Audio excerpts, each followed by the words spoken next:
One of the most talked about and discussed chapters of Berserk doesn't even appear in the official volume releases.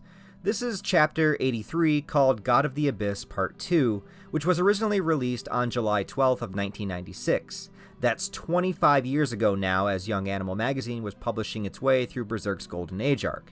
So it's not a chapter that was never released or never intended to be there. It's even called God of the Abyss Part 2, immediately following Chapter 82's God of the Abyss Part 1. It's out there in the world. But the issue with this chapter, according to the reasoning it was omitted from the volume releases, was that it gives too much explanation as to what is going on in the story too soon in the story. And Kentaro Miura thought it was best to take it out so that the audience doesn't get a verbatim explanation to the God Hand and exactly where they come from and what's going on. Even though this chapter still doesn't fill in all the gaps for you and still leaves you with the existential questions that you need to fill in for yourself. And that's one of the best aspects about Berserk to me, is that it respects the intelligence of its audience and really allows us to come up with our own ideas and interpretations about what the story is trying to say and how some portions of the lore are supposed to work. To this day, the idea of evil chapter still works within the story and doesn't seem to contradict anything that Miura has written since. Another reason for its omission could have been that Miura didn't want to limit the direction of his story if new ideas presented themselves, but 360 some chapters later, and Chapter 83 still flows as well as it possibly could. If you haven't read it, I would say that it's definitely worthy of a read, especially now in the case that Berserk may never actually return. So if you've only read the volume releases, go ahead and search up Chapter 83 and experience it for yourself and create your own opinions on it. As for the rest of this video, disclaimer, these are all my opinions, ideas, and interpretations of how I view the story and I view this chapter. This is not meant to come from Kentaro Miura himself, never spoken to the guy, and I don't have any insider knowledge of Berserk. I'm just a fan like you guys, and this is what I think about it. So at the end of Chapter 82, God of the Abyss 1, Griffith is undergoing his transformation from human into God Hand. To think of how this works, you really have to think kind of far outside the box. First, just the general concept of the three worlds of Berserk that come into play. The characters were pulled from the physical world into a deep layer of the astral world. I recently made a video explaining and deep diving on the astral world and its concepts, so check out that video if you have any questions about how the astral world works. Link will be in the description below. But the third and final world, so to speak, is the world of idea, and this goes further into just being a place of the afterlife or a place where monsters exist. The world of idea is pretty much the place that links all life together as one. It's like the origin of all existence. Not an actual place, but a world of ideas, collected consciousness of everything. You have to think about it in a very spiritual way.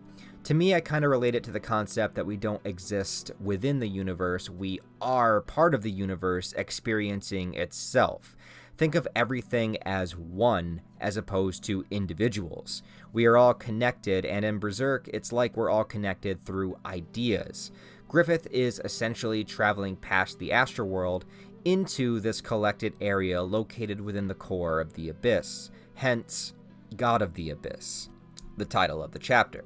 Griffith here is not a physical or an astral being. This is sort of like the mental and spiritual concept of who Griffith is. This is the idea of Griffith.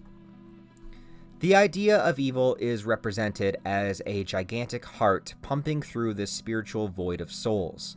So think about the symbolism of that. All this collected torment and misery is like the blood that pumps through the idea, giving it life and power and essentially creating its very existence. But the main thing to understand about this is that the idea of evil is not a physical being. It is not an antagonist of the story. It is not a villain character. It's not something to be fought or to be slayed. It is literally an idea, brought into whatever existence you call this thanks to the collective thoughts and desires of living humans. It is the result of mankind. It is a concept, and that concept is the idea of evil itself. To call it a god is, again, more symbolic than to think of it as a god from something like the Bible or the Quran or any of the other religions out there. It's not an omnipotent being that created life. It was created from life. It's called a god because, in a twisted, fucked up way, humanity does worship the concept of evil, and let me explain what I mean by that. So if we look at the world from a completely objective point of view, without emotion and without the concept of a god, a higher purpose, and meaning, because meaning is a human construct. To attribute reasons and meaning to things is something that we as people need to do to help explain and justify what we experience and what we go through. What is the meaning of a star, the meaning of a mountain, the meaning of a lion eating a gazelle? These questions don't make any sense from the perspective of just the universe is doing what it does.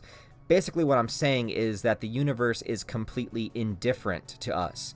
Good and evil are just words that we use to label particular actions that we find either enjoyable or deplorable to us. But they are more or less decided by being a human construct and an idea.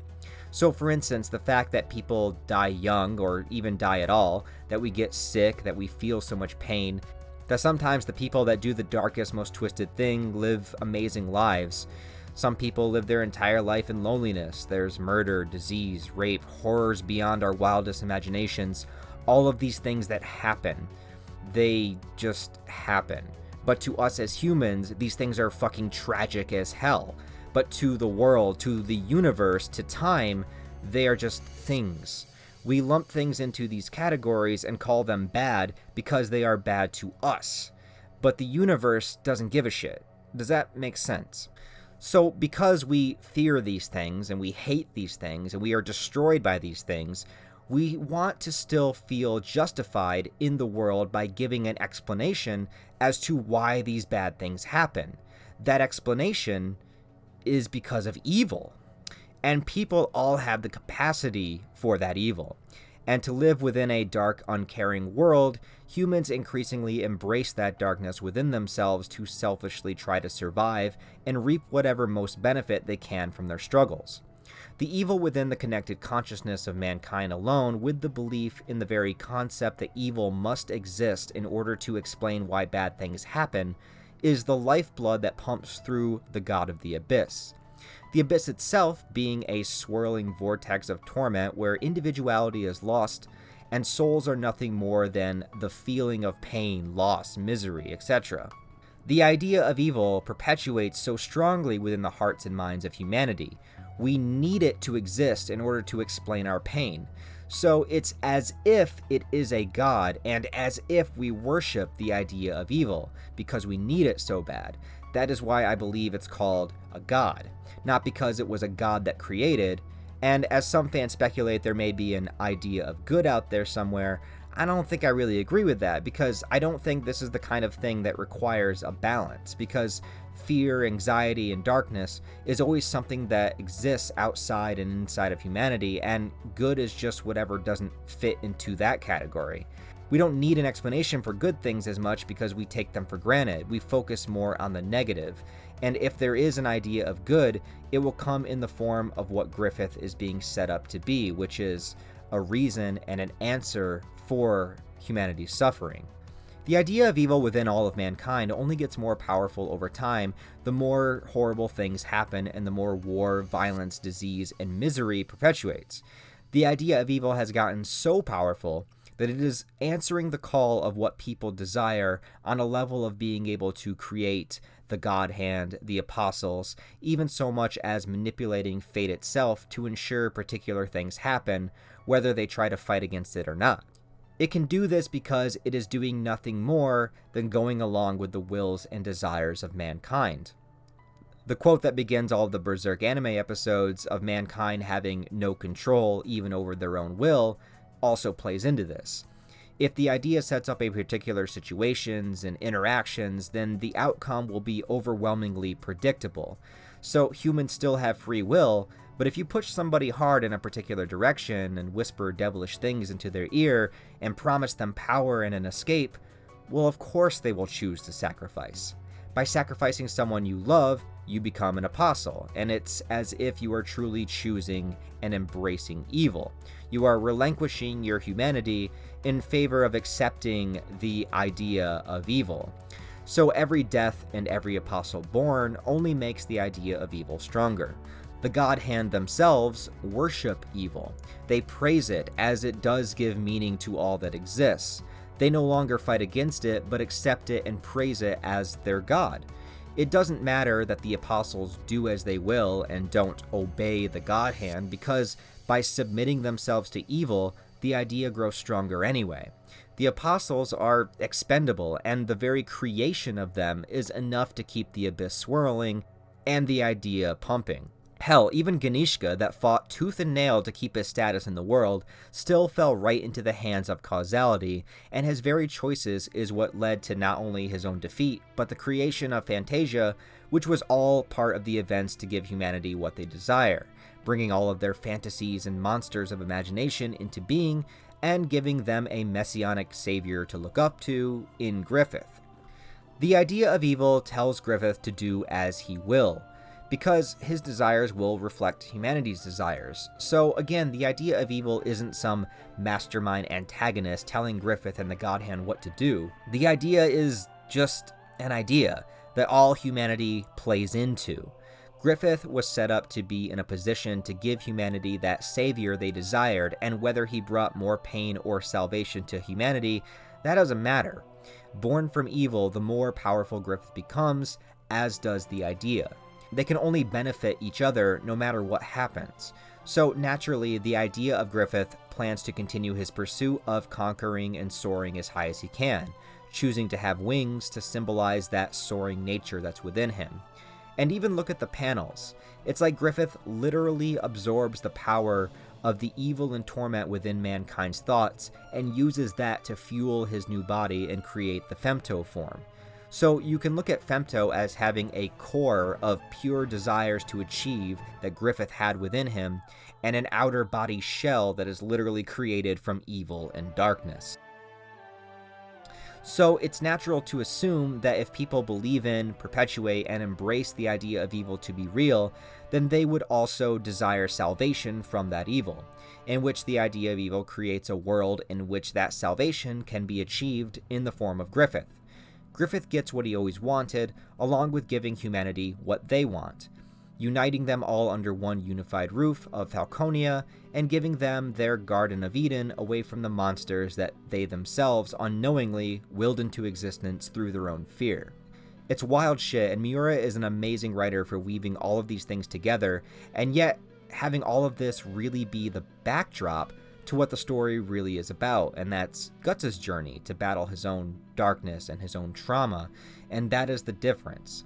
Whereas Guts' battle is within, most people refuse to move past their pain, trauma, and darkness, and they just accept it as what it is and not what it can be.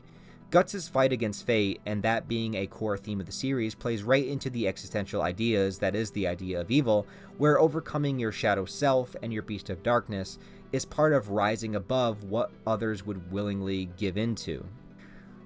The symbolism at the fall of the Tower of Conviction, for example, where everyone on the ground is embracing their fear and panic and giving in to the dark blobs engulfing them, and scrambling for somebody else to save them, while Guts stands on his own 2 feet and fights back using nothing other than his own will to do so. Well, okay, also he has a gigantic fucking sword, but you get the idea. Guts takes the responsibility upon himself, and in a way resorts to his primal nature of just survive, as the others are looking for reasons as to why bad things are happening and looking for some savior to rescue them. Guts accepts the responsibilities and repercussions for his actions. Others look for ways to justify them. So how do we beat the idea of evil? Is there any way? It's like when Isidro asks why people can't just stop believing in monsters and they will all go away, and Shirke explains how deeply engraved it is in mankind's fears that it would be impossible. The concept of evil is even deeper than that. It's primordial. Humans created the concept of evil likely before they could even speak a language or utilize fire. So I honestly don't know. Perhaps it's not about defeating it, but weakening it. Falconia presents itself as a sanctuary, and now that the world is overrun, it's even worse because Instead of just wanting a savior, now all of humanity needs one or they will literally be annihilated. That only increases the desire for Griffith, so who knows? Griffith's defeat, or seeing Griffith for who he truly is, could dissuade humanity, maybe. Or maybe a large realization of what Griffith went through to achieve this status. Who knows? I truly hope Kentaro Miura, rest his soul, left an outline at the very least as to where he saw Berserk going and how this concept resolved itself, because I sure as hell don't have the answers. But anyways, that is my little breakdown and explanation of the idea of evil and how I think it plays a role in the story of Berserk. Once again, these are just my opinions and my interpretations of Berserk as I read it. I have never spoken to Miura himself, and I don't have any inside knowledge. I'm just a fan, like all of you, talking about Berserk on the internet. But please, tell me your interpretation and whatever else you'd like regarding the idea of evil in the comments below, because I would love to hear everyone's version of how they see this chapter and what it means to them. Thanks as always for watching this video, guys. Please like the video and comment because it would really help me out. Subscribing to the channel would help as well. Trying to get to 100k subscribers, so it'd be really, really cool if you could help me get me there. And if you subscribe, you will see more Berserk, manga, anime, and whatever else content on this channel that I decide to put out. It's a lot of fun. Thanks as always, guys, for being here. I really, truly, humbly do appreciate it. I hope you guys have a wonderful day, and I'll talk to you next time.